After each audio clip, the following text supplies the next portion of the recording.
کیا آفتاب اقبال کو عمران خان کا ساتھ دینے کی وجہ سے اتنی زیادہ جو ہے وہ ٹف سچویشن کا سامنا کرنا پڑا؟ یہ دل برا سہی سر بازار تو نہ کہہ، واہ، یہ دل برا سہی سر بازار تو نہ کہہ، آخر تو اس مکان میں کچھ دن رہا بھی۔ رہا بھی ہے۔ کیا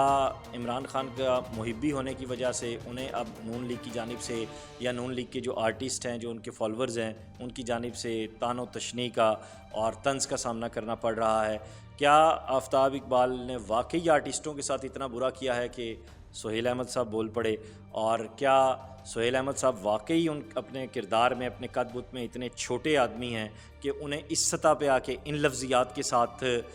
جو ہے آفتاب اقبال کو ہٹ کرنا پڑا؟ دیکھیں جی، بظاہر تو یہی وجہ لگ رہی ہے، کیونکہ دیکھیں نا، آفتاب صاحب نے بھی اس کا برملا اظہار کر دیا کہ یہ تو مطلب ایسے لگتا ہے کہ کہیں اسکرپٹ ہے، تو اسکرپٹ ہے کسی اور کا، مجھے پڑھتا یا بولتا کوئی اور ہے۔ سر جنید اقبال صاحب سے بھی بات کی، جو آفتاب اقبال صاحب کے بھائی ہیں، ان کے سارے سفر کے عینی شاہد ہیں۔ وہ بات کیا ہے وہ بھی میں آگے آپ کے ساتھ شیئر کروں گا، وہ آڈیو کال آپ کے ساتھ شیئر کروں گا، لیکن اس سے پہلے میں آپ سے گزارش کروں گا کہ میرے چینل کو سبسکرائب کریں، لائک کریں، اس ویڈیو لنک کو زیادہ سے زیادہ شیئر کریں۔ آفتاب اقبال کون ہے مجھے یہ کہنے کی ضرورت نہیں ہے، ہم سب جانتے ہیں پاکستان میں ٹاپ ریٹڈ اگر کوئی سلیبریٹی پچھلے 3 دہائیوں میں پیدا ہوا ہے، کوئی 2.5 دہائیوں میں پیدا ہوا ہے میڈیا سکرین سے، تو وہ آفتاب اقبال ہیں۔ ہم سب جانتے ہیں کہ مختلف لوگوں کے ساتھ مختلف ادوار میں ان کی ٹسلز رہیں، اور ڈیفینیٹلی جو لوگ آپ کے ساتھ کام کرتے ہیں پھر ان کے جب مفادات پورے نہیں ہوتے تو آپ ان کے لیے برے ہو جاتے ہیں، جیسا کہ مجھے بھی ہزارہا لوگ کہتے رہے ڈزنٹ میٹر، جو میں ہوں وہ میں ہوں۔ تو اسی طرح آفتاب اقبال صاحب جو ہے مختلف اداروں میں شو کرتے رہے، ان کے سلسلے آتے رہے۔ ان کے شو کی سب سے بڑی خوبصورتی میں یہ سمجھتا ہوں کہ ہمارا وہ کامیڈین جو ایڑیاں سسک سسک کے مر جاتا تھا، چاہے وہ طارق ٹیڑی ہوں، چاہے وہ مستانہ ہوں، چاہے وہ ببو برال ہوں، ان کامیڈینز کو انہوں نے تھیٹر کی اسرت اور غربت کی زندگی سے نکالا اور سکرین پہ لا کے بٹھایا، ان کو عزت دی، باعزت روزگار دیا، انہیں ڈیجیٹل میڈیا کے ذریعے پیسے کمانا سکھائے، اور ان کو ان کے پیروں پہ، ٹھیک ہے ایک ٹیلنٹ ہوتا ہے لیکن پیروں پہ کھڑا ہونا ایک الگ چیز ہوتی ہے۔ میں یہ سمجھتا ہوں یہ سب سے بڑا کام ہے آفتاب اقبال کا کہ سینکڑوں گھروں کی کفالت ان سے جڑی ہوئی ہے۔ سہیل احمد صاحب نے ایسا کیا کیا؟ کیا انہوں نے کسی کی زندگی میں پارٹیسپیٹ کیا؟ کیا انہوں نے کسی کے کیریئر کو اس طرح سپورٹ کیا؟ عزیزی کیسے شروع ہوا؟ میں نے دنیا نیوز کے مختلف دوستوں سے بھی بات کی، انہوں نے مجھے بتایا کہ جب یہ شو شروع ہوا تھا تو کیسے شروع ہوا تھا، اس کے عینی شاہد کون تھے، اس شو کا آئیڈیا کس کا تھا، اس کے پروڈیوسر کون تھے۔ تو بہرحال وہ چیزیں میں اور طرف نہیں جاتا، لیکن سہیل احمد صاحب آپ کا جو بت تھا نا وہ پاش پاش ہو گیا۔ میں تو ویسے بھی بتوں کو نہیں مانتا، لیکن دل میں جو آپ کی ایک فنکارانہ عظمت تھی، ایک جو کریکٹر تھا، آپ نے اگر اختلاف کرنا تھا نا تو آپ بڑے ہی سوفسٹیکیٹڈ طریقے سے، مطلب جتنے مرضی ہارش ہو جاتے، گالی نہ دیتے، ٹھیک ہے۔ اور یہ لفظ میرے نزدیک گالی کی اس میں آتا ہے۔ اور پھر جب آپ نے لوگ اکثر مجھے کہتے ہیں آپ نے ایک پلیٹ میں کھایا چل استاد کے ساتھ، تو آپ اس حد تک اختلاف نہ کریں۔ تو لوگوں کو شاید نہیں پتا کہ چل استاد نے کس سطح پہ آ کے میرے ساتھ دشمنی کی، اور میں تو معصومیت کے ساتھ برباد ہوتا رہا، میرا اپنا قصور ہے۔ لیکن سہیل احمد صاحب آپ نے کام کیا تھا، کام کرنے کے پیسے لیے تھے، اور پیسے لینے کے بعد آپ نے اس چیز کو آگے بڑھایا تھا، تو جب آپ معاوضہ لے چکے ہوں تو پھر پیٹھ پیچھے اس طرح کی باتیں نہیں کرنی چاہیے۔ بہرحال اس سارے فیز میں ایک اور چیز بھی سامنے آئی، وہ تھی PTI versus Noon League یا Noon League versus PTI. کیا واقعی ایسا تھا؟ اور کیا آفتاب اقبال کو عمران خان کا ساتھ دینے کی وجہ سے اتنی زیادہ جو ہے وہ ٹف سچویشن کا سامنا کرنا پڑا؟ کیا عمران خان کا محبی ہونے کی وجہ سے انہیں اب نون لیگ کی جانب سے یا نون لیگ کے جو آرٹسٹ ہیں، جو ان کے فالورز ہیں، ان کی جانب سے طعن و تشنیع کا اور طنز کا سامنا کرنا پڑ رہا ہے؟ کیا آفتاب اقبال نے واقعی آرٹسٹوں کے ساتھ اتنا برا کیا ہے کہ سہیل احمد صاحب بول پڑے؟ اور کیا سہیل احمد صاحب واقعی اپنے کردار میں، اپنے قد بت میں اتنے چھوٹے آدمی ہیں کہ انہیں اس سطح پہ آ کے ان لفظیات کے ساتھ جو ہے آفتاب اقبال کو ہٹ کرنا پڑا؟ کیا یہ اسکرپٹ کسی اور کا تھا اور بولا کسی اور نے ہے؟ آفتاب صاحب نے اپنے ولاگ میں بھی بہت ساری چیزیں کلیئر کی ہیں، لیکن اس سب میں جنید اقبال صاحب سے میری کیا بات ہوئی ہے، آئیے سنتے ہیں۔ جی ناظرین، اس وقت میرے ساتھ جنید اقبال صاحب موجود ہیں، اور جنید اقبال صاحب کسی تعارف کے محتاج نہیں ہیں۔ آپ نے بھائی ہونے کی حیثیت سے ایک گھر کا فرد ہونے کی حیثیت سے، ایک دوست ہونے کی حیثیت سے جناب آفتاب اقبال صاحب کا سارا سفر، اس کے آپ عینی شاہد ہیں، ان کی کامیابیوں کے، ان کے تخلیقی سفر کے۔ جنید صاحب آپ کو خوش آمدید کہتا ہوں ایک دکھے دل کے ساتھ کہ ایک آرٹسٹ جس کا بہت بڑا بت بنا ہوا تھا میرے جیسے ایک کم امیز شخص کے سامنے، وہ پاش پاش ہو کے ٹوٹا کہ اس نے کیسی زبان کا استعمال کیا۔ جی السلام علیکم۔ ہاں جی Waqas Aziz sahab, thank you very much for taking me on board. کافی عرصہ ہی ہو گیا آپ سے گفتگو شنید نہیں ہوئی، چلیں اسی بہانے صحیح، اور موقع کوئی بہت اچھا نہیں ہے، کوئی میں نہیں چاہتا کہ ناخوشگوار باتیں، چونکہ پہلے ہی exchange of some harsh word ہوا ہے، اور آن بوتھ سائڈ میں تو بالکل امپارشل ہو کے بات کروں گا۔ اور اس میں جہاں تک سہیل احمد صاحب کا، آفتاب اقبال صاحب کا معاملہ ہے، تو شاید آپ نے یقینی طور پر وہ سنا ہوگا، آفتاب صاحب کا جو ریپٹل آیا تھا، تو اس میں انہوں نے سٹارٹ اپ ہی اس بات پہ لیا تھا کہ ایک میرا کزن ہے اور میرا بھائی جنید اقبال نے بھی یہ کہا تھا کہ آپ مت کریں، جواب نہ دیں،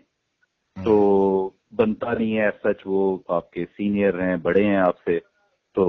بلکہ میں نے تو تھوڑا سا ان کو کہہ لیں کہ ایک اپنی طرف سے کچھ لائنز بھی دے دی، یعنی وہ کہہ لیں کہ قرب قیامت ہے کہ آفتاب صاحب کو لائنیں اب ہم جیسا بندہ دے رہا ہے۔ جی بالکل ایسے ہی ہے۔ میں نے ان کو یہ کہا کہ دیکھیں آپ مسکرا کے اور ایک بڑے پن کا ثبوت دیں، اور آپ بس کہیں کہ جناب اب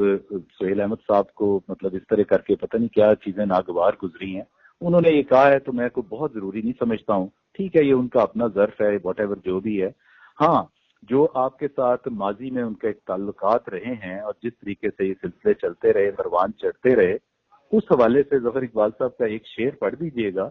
کہ وہ شعر تو چونکہ اب ایک شاعر کو میں سنا رہا ہوں تو مجھے یقینی طور پر پتہ ہے کہ اس کو بڑا پسند آئے گا۔ وہ شعر یہ ہے کہ کچھ اس طریقے سے ہے کہ یہ دل برا سہی سر بازار تو نہ کہہ، واہ، یہ دل برا سہی سر بازار تو نہ کہہ، آخر تو اس مکان میں کچھ دن رہا بھی ہے۔ بالکل بالکل درست کہہ رہے ہیں آپ، بالکل۔ یہ ایسی صورتحال تھی کہ اس مکان میں، اس دل میں یہ مطلب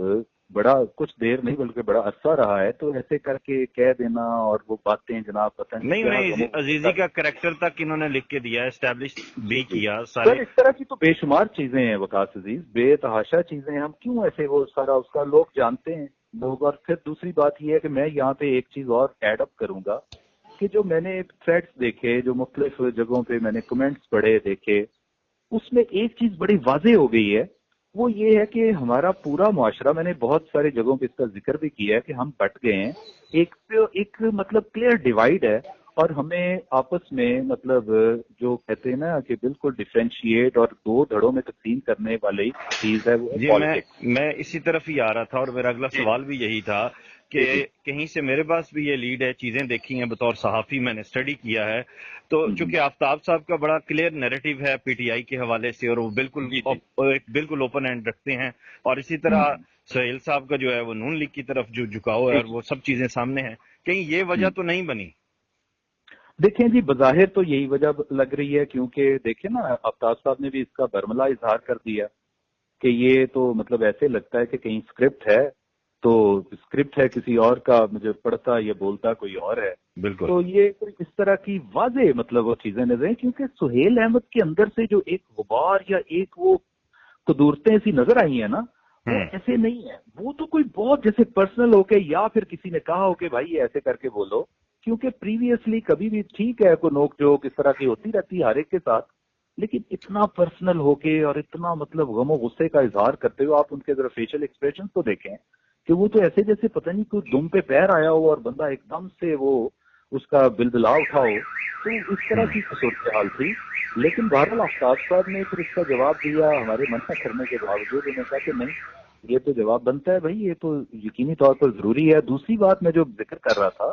وہ یہی ہے کہ جو ان کے اب آفتاب اقبال کو تنقید کا نشانہ بنایا لوگوں نے، اس کے پیچھے یہ نہیں ہے کہ اس نے کیا کہا یا اس کے بارے میں کیا کہا، وہ ایک ہی بات تھی کہ جی چونکہ یہ وہ کہتے ہیں نا کہ بغض عمران میں وہ کوئی سلسلہ ہوتا رہا، اور وہ عمران خان کے ساتھ ان کی یا پی ٹی آئی کے ساتھ ان کی وابستگی کے حوالے سے لوگوں نے زیادہ اس کو مطلب سختی سے اس کا وہ ایک کہہ لینا ریئیکٹ کیا، تو یہ ہماری بدقسمتی ہے کہ ہم چونکہ پہلے جیسے عرض کیا بٹ چکے ہیں، اب وہ PMLN کی ایک گروہ ہے اور ایک گروہ PTI کا ہے, تو کیا کرے بندہ, چاہے سونے کا بھی بن کے آ جائے, لیکن اگر وہ PMLN کا ہوگا تو دوسرے دیگر دوستوں کو پسند نہیں آئے گا. And situation is vice versa. آپ دیکھ لیں اگر ادھر سے ہوگا تو پھر وہ ایسے ہی ہے. تو یہ ایسے ہونا نہیں چاہیے, پہلے نہیں ہوا کرتا تھا. ٹھیک ہے پولیٹیکل افیلیشنز پہلے بھی ہوتی تھیں, دل بڑے ہونے چاہیے. اس طرح کا جو جہاں پہ ہم پہنچ چکے ہیں جس نہج پر, اللہ حافظ ہے کہ پتہ نہیں ہم بالکل ہی وہ ہوتی ہے نا جو بولتے ہیں کہ ہمارا انٹالرنس جو ہے نا وہ ٹالرنس کو اوورٹیک کر چکی ہے. کہ مطلب عدم برداشت. بڑی خوبصورت بات کی, بہت خوبصورت بات کی ہے سر آپ نے. اور میں اسی بات کے ساتھ سر آپ کا بھی شکریہ ادا کروں گا اور دیکھنے والوں کا بھی, اور یہی میسج جو جنید صاحب کا یہی رکھنا چاہوں گا کہ سیاست میں اختلاف ضرور ہونا چاہیے لیکن دل بڑے ہونے چاہیے. دل بڑے ہوں گے تو پاکستان خوبصورت ہوگا. اپنا خیال رکھیے گا. خدا حافظ. اللہ حافظ.